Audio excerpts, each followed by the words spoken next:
The economic convulsions that racked Western societies between the two world wars were seen at the time by most Marxists as being the breakdown of the capitalist system which Marxist theory had always predicted. However, whereas according to the theory this was supposed to lead to communism, in not one single such Western society did communist regimes emerge. What did emerge in several of them was fascism. Some Marxists were disillusioned by this, to the point of abandoning Marxism. Others refused to question Marxist theory regardless of what actually happened. But there were many in between, people who remained or wanted to remain Marxists, but who felt that Marxism would have to be seriously re-examined if it was to continue to remain credible. One such group of people came together in Frankfurt in the late 1920s and have come to be known since as the Frankfurt School. Actually, they didn't stay in Frankfurt long, but the name has stuck. They left Germany in the early 1930s, in the period just before and after the Nazis came to power, and by the mid-30s the key figures had all settled in the United States. These, to mention three, were Adorno, a man who seemed equally at home in philosophy, sociology and music; Horkheimer, a philosopher come sociologist, less brilliant than Adorno but perhaps more solid; and the one who has turned out in the end to be the most famous and influential of them all, the political theorist Herbert Marcuse. Their influence grew slowly, but grew nevertheless over a long period and reached a spectacular peak in the 1960s. Many things contributed to this. One was the powerful revisionist movement among Marxist in communist countries throughout Eastern Europe, culminating in the Prague Spring of 1968. This put the Frankfurt School in line for the first time with real-life developments inside the communist world. Another, obviously related, was the tremendous revival of interest in Marxism among people in the West, especially educated young people. This also culminated in 1968, the year which saw the high point of student violence all over Europe and the United States, and looked for a moment in Paris as if it might even come close to genuine revolution. The would-be revolutionaries of that day proclaimed one man more than others as their political mentor, and that was Marcuse. They painted the walls with phrases from his books in order to make it known to the world that they were going to turn his ideas into reality. And although the revolution didn't materialize, during the decades since then, the ideas of Marcuse and the Frankfurt School have come to dominate some of the social science departments in various countries in Europe, and through them to have a continued and very important influence on the young. Professor Marcuse, why should it have been to your writings that the revolutionary student movements of the 1960s and early 70s turned? Well, I was not the mentor of the student activists of the 60s and early 70s. What I did is formulate and articulate some ideas and some goals that were in the air at that time. That is about it. The student generation that became active in these years did not need a father figure or a grandfather figure in order to lead them to protest against a society which revealed daily its inequality, injustice, cruelty, and its general destructiveness. They could experience that. They saw it before their own eyes. As features of the society, I only mention the heritage of fascism. Fascism was militarily defeated. The potential for a repetition was still there. I would like to mention racism, sexism, the general insecurity, the pollution of the environment, the degradation of education, the degradation of work, and so on and so on.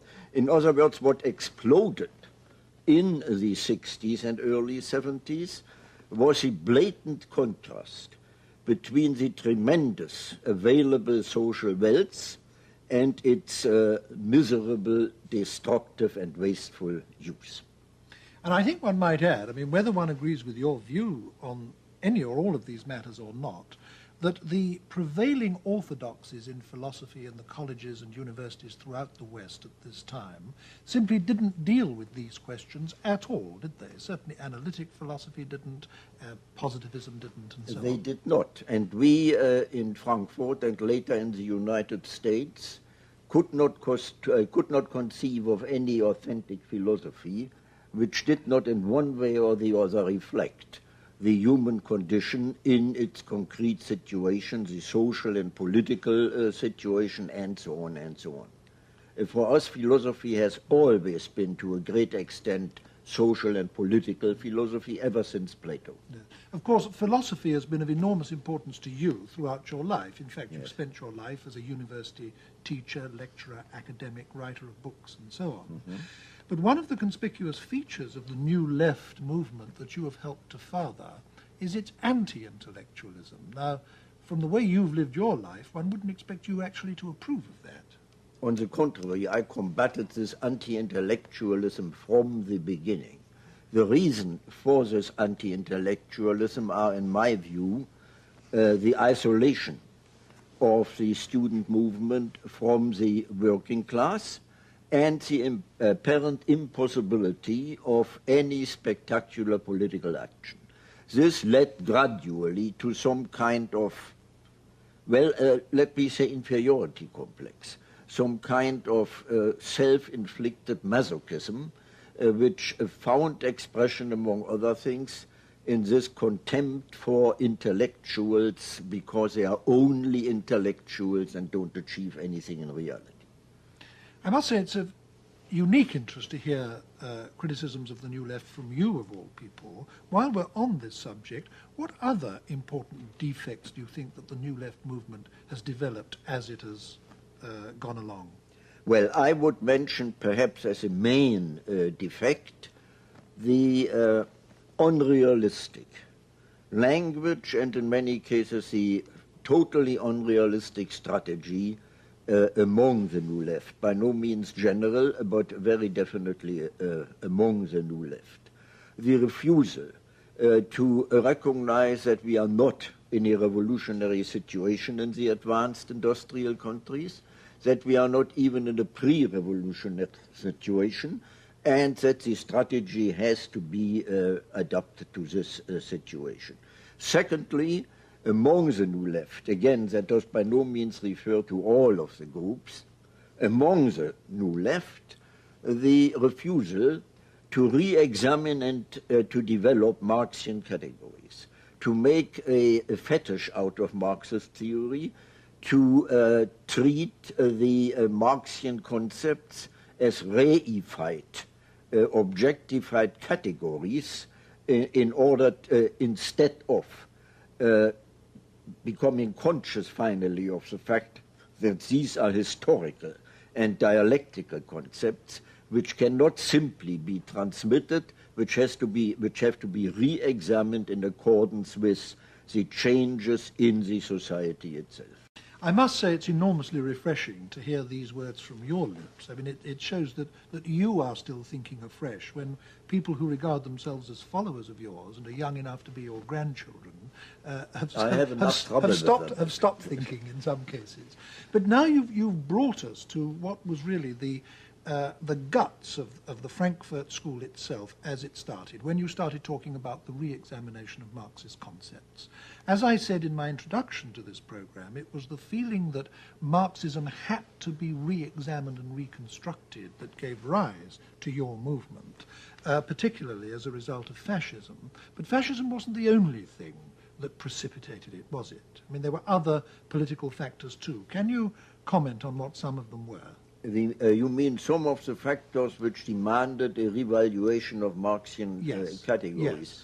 Yes. To me, one of the most important ones concerns the concept of socialism itself. In the development of Marxian theory, not in Marx himself, but in the development of his theory, socialism has become, the concept has almost entirely been focused on a more rational, larger development of the productive forces. on an ever higher productivity of labor, on a more rational distribution of the project, instead of stressing that a socialist society, as Marx envisaged it, at least the younger Marx envisaged it, was a society qualitatively different from all preceding societies. Now, in what way qualitatively different? The main point, I would say, is for Marx, a genuine socialist society was a society in which the quality of life was decidedly different from the existing societies. Meaning, in a genuine socialist society, labor, full-time alienated labor, would no longer be the measure of wealth and value. In an authentic socialist society, men and women could live their life without fear, without being compelled to spend their entirely adult existence in alienated performances. This image has been obscured, and the result was some kind of frightening continuity between the developed and advanced capitalist societies and the image of a socialist society. Yes, socialism began to become like its enemy, so to speak. Exactly. I know from your writings that you had other very central criticisms of Marxist theory. Two that I would like to mention, partly because they're probably connected in your mind, is that you regarded Marxism as anti-libertarian, or at least insufficiently libertarian, as the Marxist tradition developed, and you also thought that it didn't take sufficient account of the individual. Now, it would be very interesting to hear you comment on those 2 points. Marx did not concern himself very much with the individual, and he didn't have to, because at his time, the very existence of the proletariat made this class a potentially revolutionary class. Now, things have changed considerably since. You know, the question is to what extent can the present working class in the advanced industrial countries still be called a proletariat? The Western European countries have abandoned this concept altogether. Now, what has taken place is a large-scale integration of perhaps the majority of the population into the existing capitalist system. The organized working class, at least, no longer has nothing to lose but its chains, but a lot more. And this, in turn, took place not only on a material but also on a psychological basis. The consciousness of the dependent population changed. It was one of the most striking phenomena to see to what extent the ruling power structure could manipulate, manage, and control not only the consciousness, but also the subconscious and unconscious of the individuals. Therefore, my friends at the Frankfurt School considered psychology one of the main branches of knowledge that had to be integrated with Marxian theory. By no means replacing Marxian theory, but taking it into Marxian theory. You yourself have done a lot in your writings to try to marry Freudianism and Marxism, and I think that some people would say that this simply can't be done because the 2 patterns of explanation are incompatible with each other. I mean, to put it extremely briefly, Marxist theory locates the ultimate level of explanation of human affairs in technique. The theory, put very simply, is that the level of development of the means of production in a society at any given time determine the formation of classes in that society, and that in turn determines the relationships of individuals to each other, and on that basis grow up what Marxists call the superstructure of ideologies, religions, philosophy, art, and so on. Now, according to Freud, something entirely different is the ultimate explanation of human behavior. The ultimate explanation, according to him, lies in the repressed contents of the unconscious, our unconscious wishes, fantasies, fears, feelings, and so on, which are repressed as a result of distortions in our earliest relationships, above all with our parents. And he explains not only social behavior, but also ideologies, art, religion, and so on, in terms of the externalization of the repressed contents of the psyche. Now, these are two entirely different kinds of explanation of the same set of phenomena. How can you possibly marry the two into a single theory? I think they can easily be married, and it may well be a very happy marriage.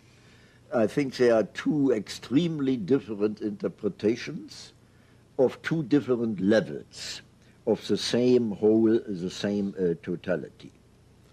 The primary drives, the unconscious primary drives, which Freud stipulated, namely erotic energy and destructive energy, eros and thanatos, develop within a specific given social framework, which in one way or the other regulates the manifestation of these primary drives.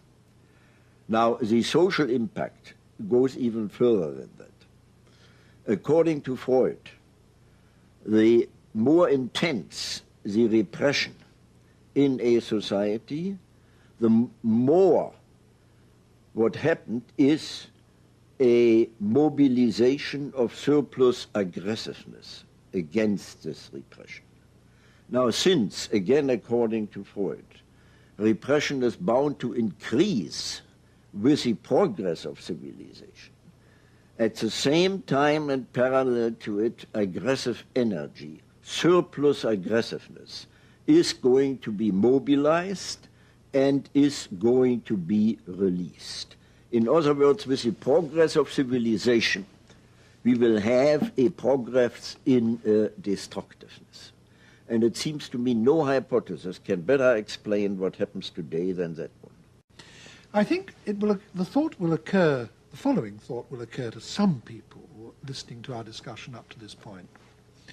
You have catalogued a very formidable list of defects in Marxist theory and prediction. The failure to predict the future success of capitalism, the anti-libertarian element in Marxism, the absence of any theory or attitude to the individual. You've also talked about other entirely new theories like Freudianism, which came on the scene after Marx and therefore couldn't have been accommodated by Marx in his outlook. A lot of people will say, well, since you were so conscious of this enormous range of defects in Marxism, why did you want to remain Marxists? I mean, why try to hang on to a discredited or falsified theory? Why not try to liberate your thought categories from that altogether and actually look at reality afresh? Easy answer, because I do not believe that the theory as such has been falsified. What has happened is that some of the concepts of Marxian theory, as I said before, will have to be re-examined. But this is not something from outside brought into Marxist theory. That is something Marxist theory itself, as a historical theory, demands. Now, it is relatively easy for me to enumerate, to give you a catalogue of the decisive concepts of Marx which have been corroborated in the development of capitalism. The concentration of economic power, the fusion of economic and political power, the increasing intervention of the state into the economy, the increasing difficulties in stemming the decline in the rate of profit, the need for engaging in a neo-imperialism in order to create markets and possibilities of enlarged accumulation of capital, and so on. I think this is a formidable catalogue, and it speaks a lot for Marxian theory. Well, I don't want to get into a political argument. I'd love to do that, as Why a matter not? of fact. But, well, the purpose of this program is to elicit your views on a further range of topics. But I can't let what you've said just pass like that. I mean, to take only the first two of your list, you said that there's been increasing concentration of economic power, but surely through the invention of the joint stock company, the ownership of capital has been more widely dispersed than ever before. You talk about the convergence of economic and political power. I would say yes, but what has happened in the West, at least, is that the decisive control over the economy has passed into the hands of elected politicians, who in the democracies are directly elected by the mass of the people, and they take the basic economic decisions in the society. Well, you know that with your first statement about the joint stock companies, you express one of the main concepts of Marxist revisionism, introduced first by Engels himself. They considered the joint stock companies with a dispersed ownership already as pre-forms of a socialist society. Now we know today that this is obviously wrong, and you will not maintain that, for example, in the great multinational corporations, the stockholders control the policy, national and global, of these corporations. It is not the ownership alone that matters, but the control of the productive forces, which is decisive. As far as the state is concerned and the role of the politicians, do you believe that the politicians make their decisions entirely by themselves as free individuals, or isn't there some kind of link between the policy makers and the great economic powers in the society? Well, the politicians certainly aren't dominated by the great economic powers. But anyway, I think I will have to let that pass reluctantly and get back to the Frankfurt School. We've talked in general terms about the Frankfurt School. Mm-hmm. I mentioned two or three of the individuals in my opening remarks, but I think it would be especially interesting to hear just a word from you about who the main individuals were and what they were like, because after all, they were your close friends and associates. Well, Horkheimer was the director of the institute. He was not only a thoroughly trained and knowledgeable philosopher and sociologist, but also in a strange sense, a financial wizard who could take care very well of the material basis, as it were, of the institute, not only in Germany, but also afterwards in the United States. A brilliant man, and nothing that was written in the periodical of the institute and afterwards was written without previous discussion with him and with the other collaborators at the institute. Adorno, a genius. I have to call him a genius, because I have never seen anyone who was, as you already mentioned, so equally well at home in philosophy, sociology, psychology, music, whatever it may be. It was absolutely amazing. When he talked, it could be printed without any change. It was perfectly ready for print. Then are those who are unjustly neglected or forgotten. Leo Lowenthal, the literary critic of the Institute, Franz Neumann, a brilliant legal philosopher, Otto Kirchheimer, equally well familiar in legal philosophy, Frederick Pollock, and especially Hendrik Grossman, the most orthodox of all Marxist economists I have ever met. He predicted the collapse of capitalism for a very specific year he gave. In the meantime, it turned out it wasn't quite correct. Like the medieval churchmen predicting the end of the exactly, world. Yes. Exactly. Yeah. And Pollock, who after all wrote, I think, the first article, in which he tried to argue that there are no compelling internal reasons why capitalism should collapse. Now, one of the things that you all as a group pioneered in the perhaps late 20s and certainly early 30s was the shift of interest in Marxist studies back from the works of the mature Marx to the works of the earlier Marx, the things he wrote when he was more directly under the influence of Hegel. And one of the many things I think that came out of that, which has been of continuing influence ever since, is an interest in the notion of alienation. I think alienation in its modern sense was coined by Hegel, taken up and given a new significance by Marx, and then almost, you can say, fell out of Western thought for nearly 100 years. And you, plural, were instrumental in bringing it back, weren't you? It would be very interesting to hear your comments on the importance of this idea. Well, that's a very complicated story. According to Marx, alienation was a socio-economic concept. And it meant, basically, this is a very brutal abbreviation, that under capitalism, men and women could not, in their work, fulfill their own individual humane faculties and needs. That this was due to the capitalist mode of production itself, and could only be remedied by radically changing this mode of production. Now today, the concept of alienation has been expanded and extended to such an extent that this original content is almost entirely lost. An extension all too easy, which I consider not only premature, but also wrong. Because, for example, not every kind of trouble or problem someone has with his girlfriend or a boyfriend is necessarily due to the capitalist mode of production.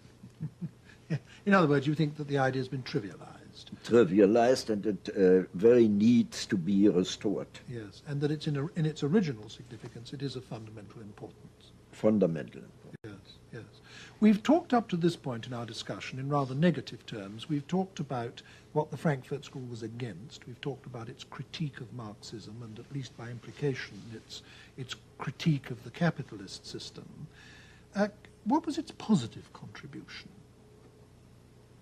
Well, I would say, to start with the easiest one, one of its decisive positive contributions was a prediction of fascism long before it actually happened. Secondly, what Horkheimer himself considered as a distinguishing characteristic, the interdisciplinary approach to the great social and political problems of the time, cutting across the academic division of labor, applying sociology, psychology, philosophy to the understanding and developing of the problems of the time.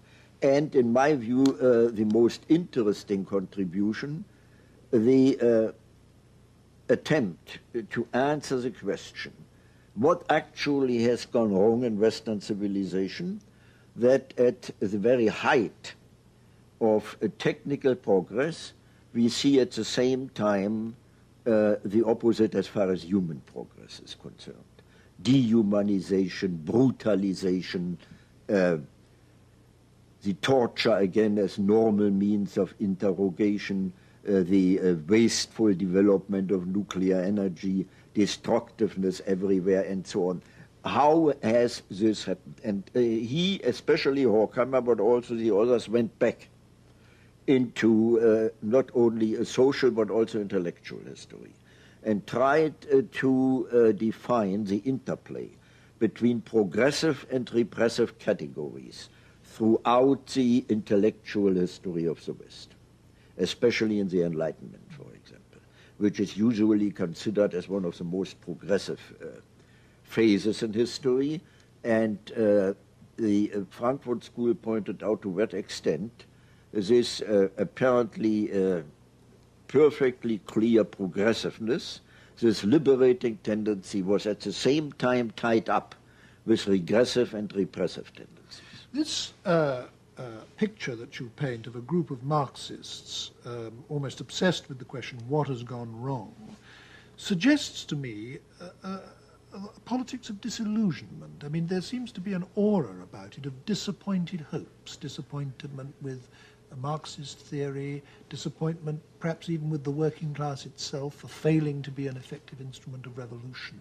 Was there something disappointed or disillusioned or pessimistic at the center of your approach in those days? Well, if a disappointment means, as you formulated, disappointment with the working class, I would decidedly reject it. None of us has a right to blame the working class for what it is doing or what it is not doing. So this kind of disappointment, certainly not. There was indeed another disappointment, and that seems to me a very objective attitude. I mentioned it before, namely that the incredible social wealth that had been assembled in Western civilization, and mainly as the achievement of capitalism, was increasingly used for destroying rather than constructing a more decent and humane society. If you call that disappointment, yes, but I think it's a very justified and objective disappointment. And you saw your central task as being an investigation of the reasons as to why that was exactly. So. How had it come about? So the essential enterprise of the Frankfurt School was a critical one. Definitely. Yes. Therefore, the term critical theory today yes. for the writings of the Frankfurt yes. School. One thing that the members of the Frankfurt School exhibited very considerable concern with from the beginning was aesthetics. And this, I think, differentiates it from most other philosophies, certainly from most other political philosophies. And you yourself have written a lot in recent years about aesthetic matters. Why did you and your colleagues always regard aesthetics as so important? Well, I believe, and it was Adorno who is to whom I'm closest in this respect, I believe that in art, literature, and music, insights and truth are expressed which cannot be communicated in ordinary language, let's say in prose for brevity's sake, and that with these truths, images, the image of an entirely new dimension is opened, which is either repressed or tabooed in reality. Namely, the image of a human existence and of nature no longer confined within the norms of a repressive reality principle, but really striving for their fulfillment and gratification, even at the price of death and catastrophe. I try to illustrate it by saying that let me use a terrible word, the message of art and literature is that actually the world should be experienced so as the lovers of all times experienced it, as King Lear experienced it, as Anthony and Cleopatra experienced it. In other words, a rupture with the established reality principle, at the same time the invocation of the images of liberation. In other words, what you're saying now ties up with what you were saying very near the beginning of our discussion about your insistence that socialism should be concerned with a different quality of life exactly. and not only with material exactly. matters.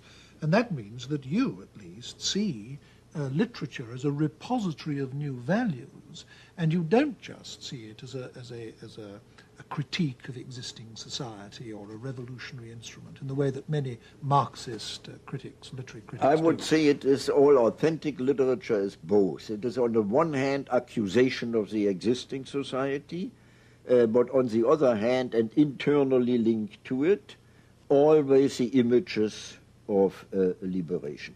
I certainly do not believe that you can give any adequate explanation of a literary work simply in terms of the class struggle or whatever it may be. Well, this is a field in which thinkers in the tradition of the Frankfurt School, like yourself, are now doing fresh and original work. What other areas do you think this school of philosophy, this tradition of philosophy, is going to have to concern itself with in the immediate future? Well, I can in this respect only talk of myself. And I would say that far more attention should be paid to the women's liberation movement. I see in the women's liberation movement today a very strong radical potential. Now, I would have to give a lecture in order to explain why I do that. Unfortunately, I cannot. Let me at least try to say it in two sentences. All domination in recorded history up to date was patriarchal domination. So if we should indeed live to see not only a equality of the woman before the law or whatever it is, but the deployment of what is called the specific feminine qualities throughout the society. For example, non-violence, receptivity, tenderness. This would indeed be, or perhaps could be, the beginning of a qualitatively different society, the very antithesis to male domination with its violent and brutal character. Now, I'm myself perfectly conscious of the fact that these so-called specific feminine qualities are socially conditioned. I was going to say, there are people who would regard it as sexist to say that all they right. are now, specifically they feminine. I don't care. They are socially conditioned, but to a great extent they are available, they are there. So why not use them the way they are, regardless of the question as to their origin? I'd like to end our discussion, Professor Marcuse, by putting to you one or two of the main criticisms that are commonly made of your work. I've really put the chief one to you already, and that was a long way back in the discussion when I said to you, given your awareness of so many things wrong with Marxism, why do you remain a Marxist? I won't put that to you again because you've already indicated what your reply is. Because I think it's correct. Yes, but there are others too. For example, it's commonly said of the new left movement that has developed to such a large degree out of your work that it is elitist, that you have these little groups of, for the most part, middle class and some would say self-admiring intellectuals, divorced from the working class, as you yourself acknowledged earlier, regarding themselves as the instruments of revolution. And that the whole thing has become trendy, has become fashionable, and above all has become dissociated with the real working class that it was all supposed originally to be about. Well, the term elitist I would reject entirely. I think it is another expression of the self-inflicted masochism among the new left. It isn't an elitism. What we have are simply groups, which I would like to call catalyst groups, which, because of the privilege of their education and training, indeed develop intelligence, theory, as remote from the material process of production. That cannot be remedied by any dictum. This can be remedied only in the process of change itself. Now, I have never maintained that these catalyst groups could ever replace the working class as subjects and agents of the revolution.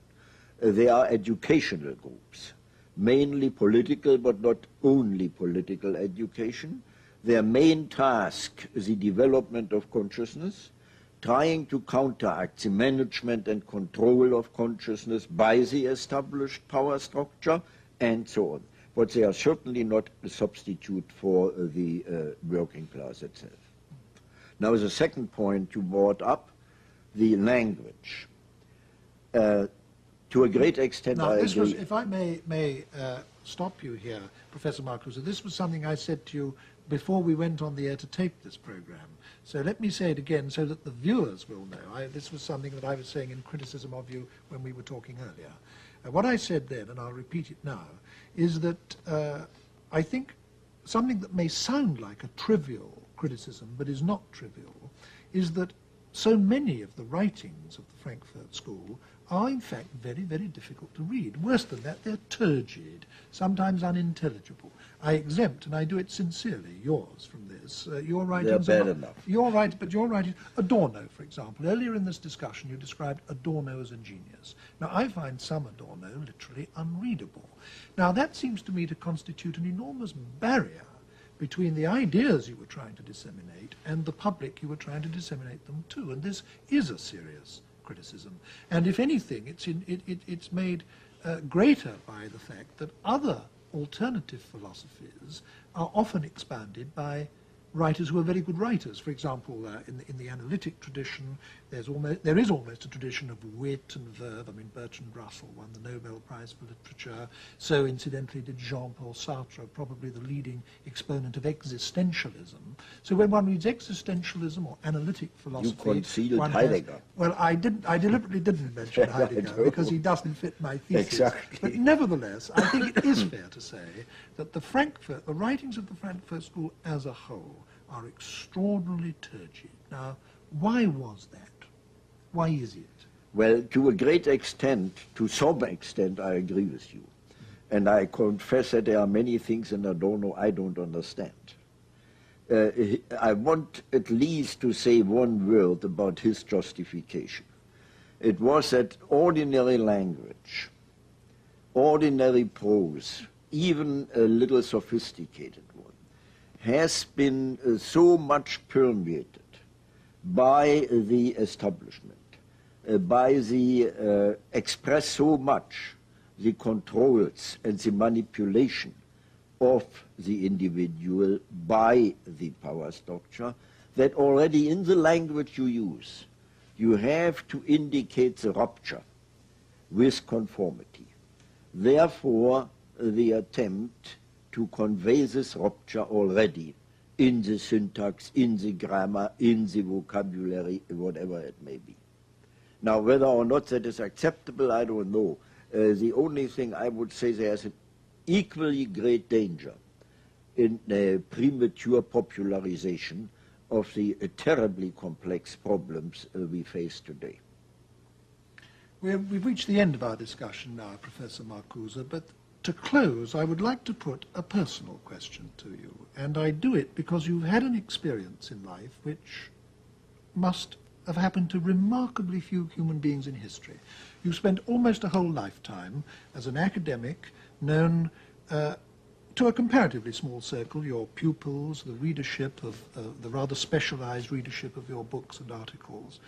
And then suddenly, when you were literally nearly 70, you became, almost overnight, one is tempted to say, a world figure. Now, this is an astonishing thing to happen to anyone. What was it like to have it happen to you? Well, on the one hand, I enjoyed it tremendously. On the other hand, I found it somehow not deserved. And I may end, if this is the end, on a rather impertinent note. No, it isn't so impertinent. I always said, when I was asked, how is that possible, I said, I appear only as such a figure because the others are still more stupid than I am. But no one could ever have expected it, and I suppose you never expected it, did you? No, I certainly didn't. Well, thank you very much, Professor Marcuse.